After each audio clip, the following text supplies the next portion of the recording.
Slavă lui Dumnezeu stă în ascunderea lucrurilor, iar slavă împăraților stă în cercetarea lucrurilor. Proverbele 25, versetul 2. Dumnezeu să te binecuvinteze. Continuăm să citim în Cartea Judecător. Suntem în Cartea Estere, dar citim Cartea Estere, dar în același timp mai mergem în alte texte din Scriptura, bineînțeles, pentru că Scriptura este un singur autor și pentru a înțelege anumite lucruri dintr-o carte, trebuie să mergem și în alte cărți. Nu să mai spun azi dimineața din nou să fac o recapitulare ca să înaintăm. Deci am citit despre vorbit despre mulți chemați, puțin aleși. Am văzut cum, de exemplu, Saul singur s-a discalificat și o să ne întoarcem la un moment dat, cred, la Saul, pentru că nu am văzut tot. De fapt, m-am îndepărtat puțin de Saul, de textul cu Saul, pentru a reveni și a merge în alt text și a vorbi despre ce vreau să vorbesc deja de săptămâna trecută, dar am zis, ok, o să merg totuși încet, pentru că îmi dau seama unele lucruri care nu erau, să zic, normale pentru mine sau evidente pentru mine când la început, când Dumnezeu a avut milă de mine, au devenit foarte clare după 5 ani, după 10 ani, după 15 ani, în funcție de lucrurile. Din nou știu că trebuie timp pentru să pot să împărtăși. Că dacă le împărtășesc în 5 minute, e greu, trebuie să merg încet. Pentru a ajuta sau pentru cel puțin a exprima corect ceea ce vreau să exprim și să fiu înțeles bine.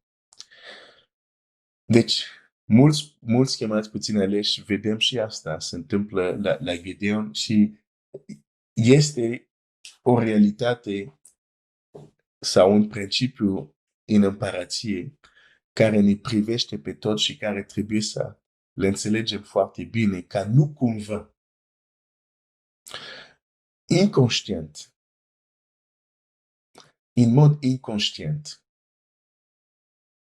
să ne descalificăm în mod inconștient.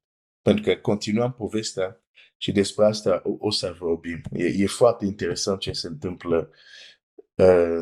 Bine, interesant, nu știu cât de interesant pentru unii, dar hai să citesc din nou capitolul Judecător 7 și încep cu versetul 2. Domnul a zis lui Gedeon, poporul pe care l-ai cu tine este prea mult pentru tine ca să dau pe Madian în mâinile lui. El a putea să se laude împotriva mea și să zică, mâna mea m-a izbăvit. Vestește dar lucrul acesta în auzul poporului, cine este fricos și se teme să se întoarcă și să se departeze de muntele Galadului. 22.000 de oameni din popor s-au întors și au mai rămas 10.000.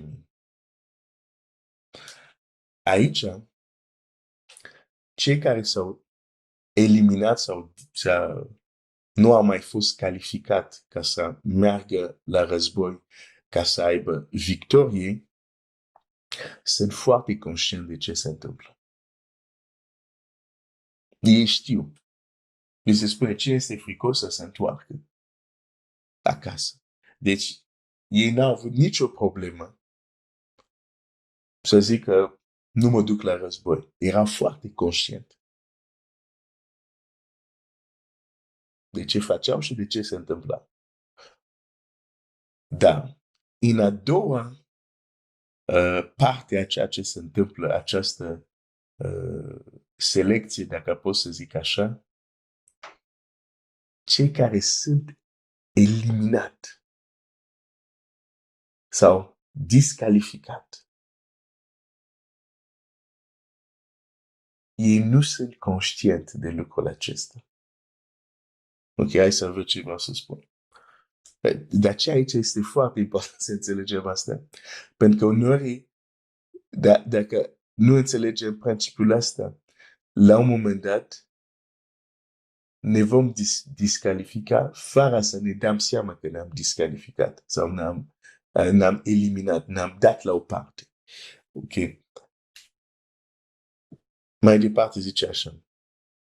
Versetul 4. Domnul a zis lui Gedeon, poporul este încă prea mult, coboară la apă și acolo îți voi alege acela care, acolo ți voi alege, acela despre care îți voi spune. Aceasta să meargă cu tine, va merge cu tine. Și acela despre care îți voi spune, aceasta să nu meargă cu tine, nu va merge cu tine. Deci, prima dată, poporul a ales. Dumnezeu zice, cine este frică să se întoarcă? Și ei au ales. Și există lucruri, dacă suntem, cum să zic, deschis, știm că noi am ales. Noi am ales să nu deschidem Biblia. Noi am ales să fugim de rugăciune. Da. Apropo de rugăciune, azi cu ajutorul lui Dumnezeu avem rugăciune la 6. Mi-am propus să reamintesc asta pentru că să fac din asta un obicei. Duminica trecută, cum să spun, duminica trecută, nu cealaltă, nu duminica trecută am fost la niște oameni, la niște creștini copii al lui Dumnezeu foarte, foarte deosebit, în vizită la o sărbătoare, la o nuntă, duminica trecută, în fine. Dar cealaltă, de fapt, uitasem să anunț duminica, după, să zic, biserica, uitasem să anunț rugăciune pe 18 și pe miercuri de obicei. Știu că se știe, dar știu că oamenii sunt așa ocupați că e nevoie să fie reamintit și chiar am zis, stai puțin, dacă tu ai uitat că miercuri ai rugăciune, adică ai uitat să anunți, unii oameni chiar pot să uite că este rugăciune. De aceea m-am propus atunci când este rugăciune să anunț pentru a reaminti oamenii cât este de important, pentru că cred că suntem de multe ori ocupați și uneori pur și simplu uitam că e miercuri și este rugăciune. Așa că te invit dacă o să poți să fii. Deci, există lucruri care le facem pentru că suntem conștienți că nu te rogi, știi că nu te rogi. Că nu citești Scriptura, că nu spui despre Domnul azi, știi, ești foarte conștient. Și ei erau foarte conștient. Nu să avem izbândă, nu să mergem la luptă, alegem, ne este frică, alegem să ne întoarcem acasă. Erau conștient. Dar în a doua tură,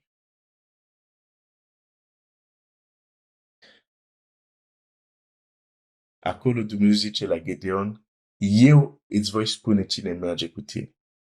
Ok, prima tură am lăsat oamenii să aleagă cine merge acasă și cine rămâne. Oamenii au ales. Dar acum, aici, în această doua parte a selecției, eu voi alege. Și când Domnul alege, e cu totul altceva. Pentru că atunci când Domnul alege, se va uita, de exemplu, la anumite criterii sau anumite lucruri la care poate noi nu ne uităm. De exemplu, Moise s-a dus în misiune, ca să zic așa, cu un lucru care probabil nu era neapărat urgent pentru el atunci. Adică, cu siguranță sunt sigur că Moise la un moment dat ar fi tăiat împrejur pe fiul său. Dar probabil că a zis, ok, e mai important să mă duc în misiune, am fost trimis și unii, să zic, rabin explică copilul, pentru că știa că merge în călătorie, s-a gândit pe dacă îl taie împrejur și este slabit, nu putem călători. Și atunci mai bine hai să călătorim și apoi o să rezolvăm și această necesitate cerut de lege să fie tăiat împrejur. Și s-a dus așa, cu copilul care nu era tăiat împrejur.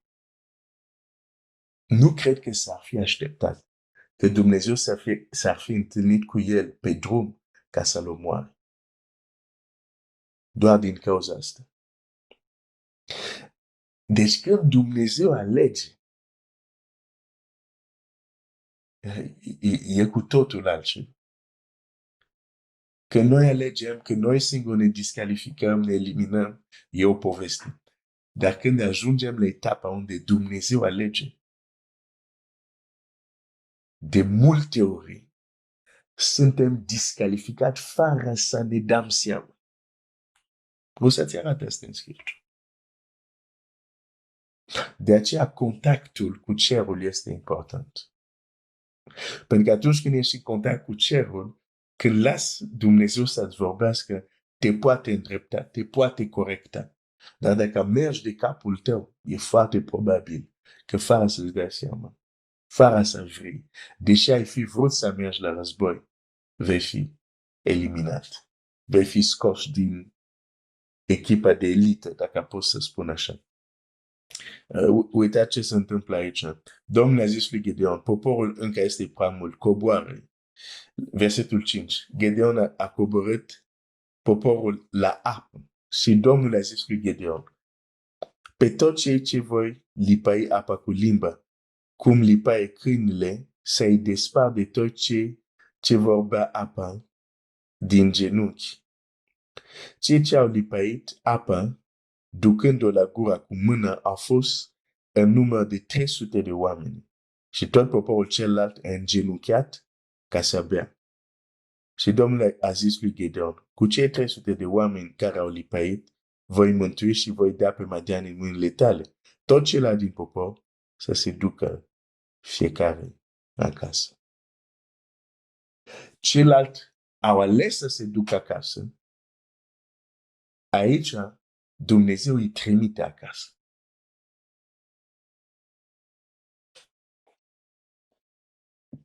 Și e foarte interesant cum Dumnezeu face această, să zic, alegere. Zice așa, adu poporul la apă și spune-le să bea. Au fost coborât la apă și au început să bea. Vezi, această acțiune simplă, a bea apă, de multe ori noi avem această, cum să spun, gândire. De multe ori aud. Ape nu contează asta, ape nu contează asta, ape nu contează asta, ape nu contează asta. Suntem sub har, totul e ok, totul e bine. Nu contează asta. Zic din nou, legamentul s-a schimbat, dar Dumnezeu nu s-a schimbat.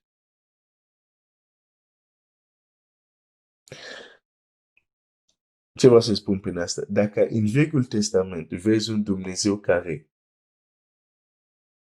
are anumite așteptări, ca să zic așa, vis-a-vis de cei care se apropie de El,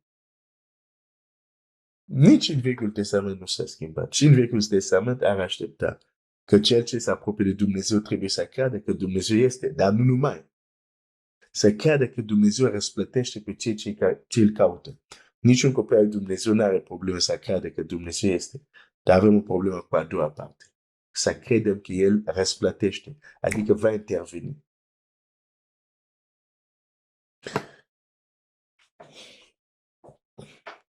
Deci, pentru că Dumnezeu n-are cum să te răsplătească Dumnezeu și să nu fie vizibil.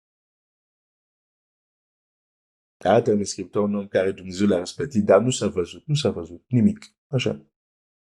Dumnezeu nu răsplătește în ascuns. Te rogi tu în ascuns. Dar când Dumnezeu te răsplătește, o se vede că Dumnezeu a făcut ceva pentru tine. Și de multe ori credem că El există, dar nu neapărat cred că răsplătește pe cei ce îl caută. De aceea putem foarte ușor vedea că, în fine, nu mai zic asta. Deci,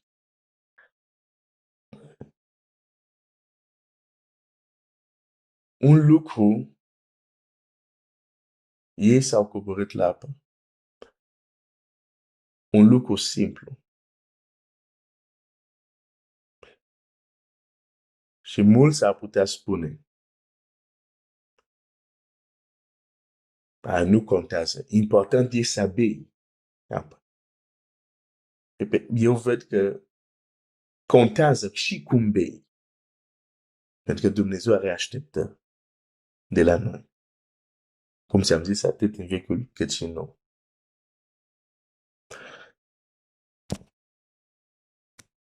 Va trebui să opresc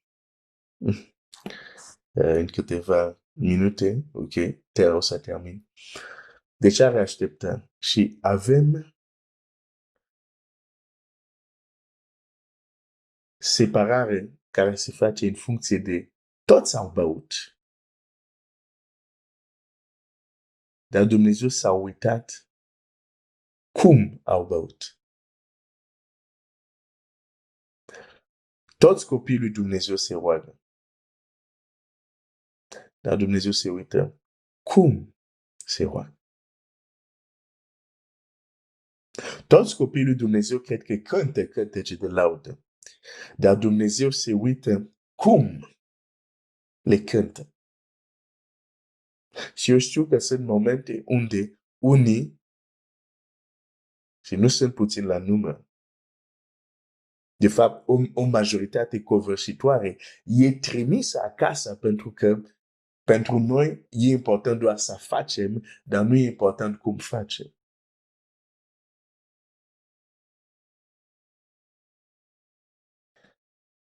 Cei care au băut cu mână, au pus apa și au dus la gură, erau oameni care erau mult mai atenți.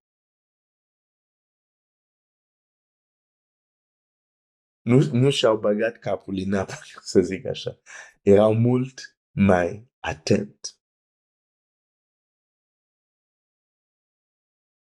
Și ceilalți când au ajuns la apă, gata, apa, super, hai să bem.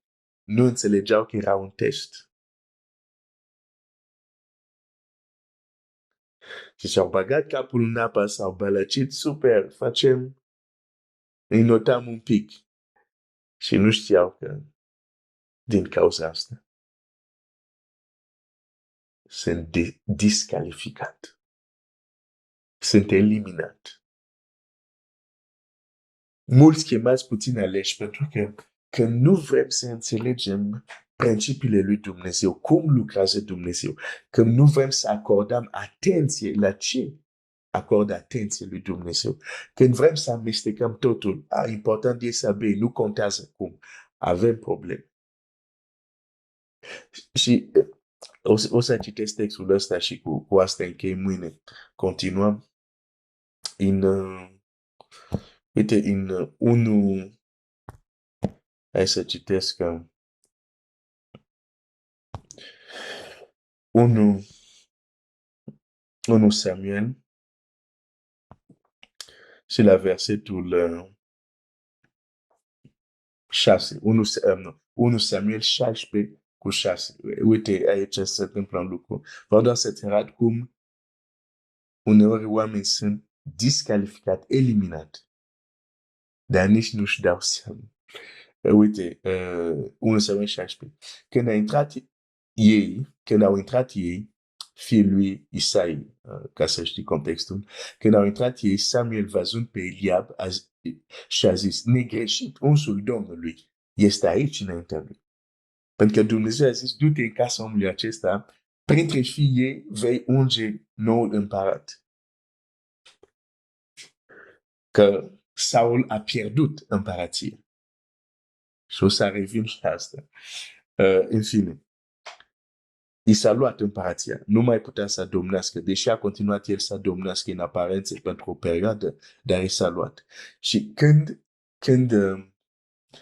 Samuel se duce, îl vede pe Eliab, probabil văzând pe Eliab, cu siguranță era, când Eliab a intrat și a stat așa, parcă îl văd înalt, bine făcut, cu mușchi, pentru că când Samuel îl vede, nu zice, s-ar putea, cred că este, era un lucru, Samuel să spună, cred că este el. Sau să spună, s-ar putea să fie el, parcă arată a fi lor rege. Era un lucru, dar nu. Samuel spune, uite ce zice Samuel, negreșit. Negreșit. Unsul Domnului este aici, înaintea lui. Deci când l-a văzut pe Eliab, a zis, nu se poate să nu fie el. Dacă era român, ar fi zis, bag mâna în foc, el este unsul Domnului. Negreșit, el este. Nici n-am nevoie să-l mai caut. El este. Și acum uite răspunsul lui Dumnezeu. 7. Și Domnul a zis lui Samuel, nu te uita la înfățișarea și la înălțimea staturii lui, căci l-am lepădat. Stai puțin. Zici că o să termin câteva minute, dar îți dau ceva bonus astăzi. Că în zilele trecute, cred că am fost ok. Te-am lăsat fără bonus. Deci, el spune, zice, l-am lepădat. L-am lepădat. Deci, Domnul, când a căutat un nou împărat, parcă îl văd, s-a dus din casă în casă, din familie în familie. Și zicea, nu el, nu el, nu el. Se uita la fiecare, nu el. A intrat în casa lui Isai și în mod normal trebuie să înceapă cu nou născut, cu întâi născut. Se duce la Eliab, nu el. Se duce la cel care vine după, nu el, nu el, nu el, nu el. Și când ajunge la David, se uită la David, zice, el este.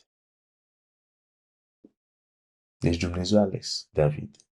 Dar înainte să aleagă pe David, a lepădat pe Eliab, l-a discalificat. Dar Eliab nu era conștient. Așa că fii atent, s-ar putea, tu crezi că înger Domnului a venit la Gedeon. Mă întorc acum la Gedeon. Erau mulți tineri în Israel atunci. De ce s-a dus doar la Gedeon?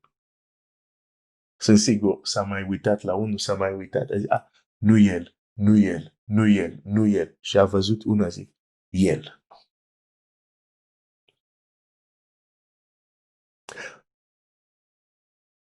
Poate înger Domnului a venit la un tânăr înainte să se ducă la Gedeon.